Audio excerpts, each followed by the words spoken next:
Pagod din ang sumigaw ng pagbabago, kaya wag nang questionin ang pag-aklas ng mga tao.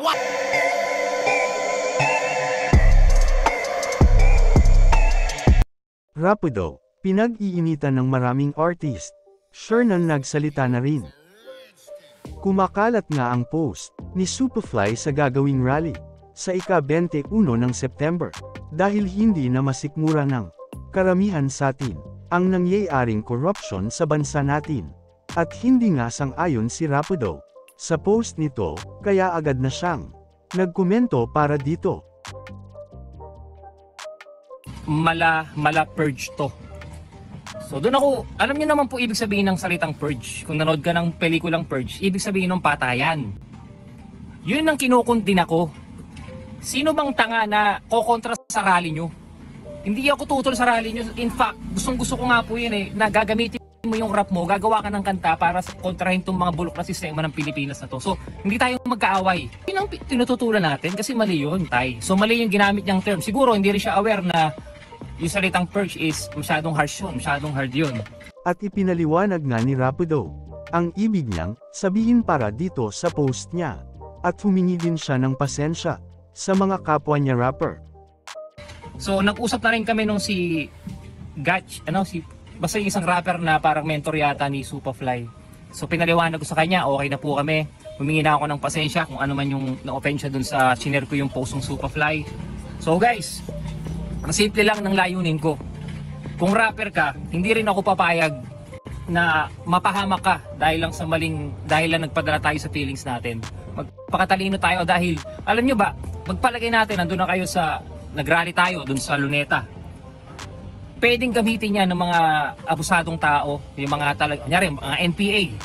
Pwedeng gumawa ng, pwedeng gumawa ng, tawag dito, pwedeng manggulo yung mga yan. So, at pahayag naman ni Shernan sa post niya na nakakadiring sakit ang magnakaw sa kaban ng bayan. Yung mga pupunta sa September 21 dyan sa Luneta, ng mga hip-hop at iba pang ordinaryong tao, hindi yan pumunta dyan para manggulo dahil hindi naman ganun kabobo yung mga yan.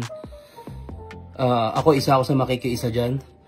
At hindi parang makipaggulo, manakit, lalo ng mga kapulisan. Kasi ito na lang yung way ng mga Pilipino na malaki na yung sama ng loob sa mga nangyayari dito, lalo yung pagnanakaw sa kaban ng bayan. Actually, hindi lang dapat DPWH yung tutukan dyan. Pag-ibig, PhilHealth, SSS, ultimo maliit na sangay ng gobyerno, kapitan, kagawad, konsihal. Lahat yan. Dapat itatak natin sa isip natin na nakakadiring sakit ang magnakaw sa kaban ng bayan. Sobrang sama na ng loob ng mga Pilipino dahil sa nangyayari na puro na lang hearing, Senate hearing, paikot-ikot, kinikengkoy na lang tayo pero wala namang nananagot. Ginugulo lang yung istorya. Sobrang sama na ng loob ng mga Pilipino dahil walang nangyayari. So itong darating na September 21 dyan sa Luneta, ito yung way para ma-express yung galit sa nangyayari. Hindi para manggulo, hindi katulad dun sa Nepal. Hindi ganun. Wala kasing bumuboses ng tama para sa mamamayan dahil putang ina yung mga nasa posisyon, sila mismo yung tumatarantado sa atin.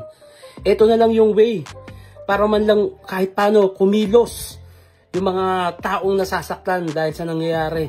Dahil kahit hindi bilyon ang naaambag ng bawat isa sa atin, pucha, parte pa rin yung mga pera ng tax natin na ninanakaw nila. Alam niyo yun?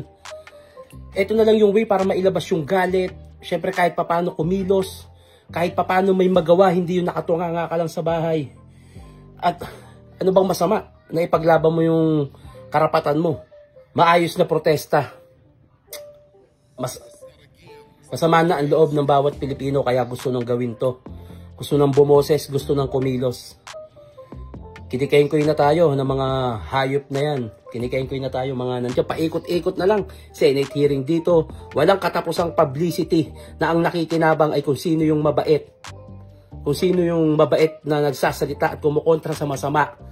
Paulit-ulit na hearing, paulit-ulit na publicity, walang mananagot. Buti sana kung may mapatunayan na ito yung nagnakaw, mababawi at ipapakita sa atin kung saan dadalhin yung pera. Mamaya, bawiin yung yaman, nakawin din ng iba. Transparency, putang inan nyo. Ha? Ayun, September 21. Hindi para manggulo. Ito lang yung way para mailabas yung sama ng loob ng bawat Pilipino, kahit paano kumilos, kahit paano bumoses, dahil sobra na, tama na, nakakadiring sakit ang magnakaw sa kaban ng bayan.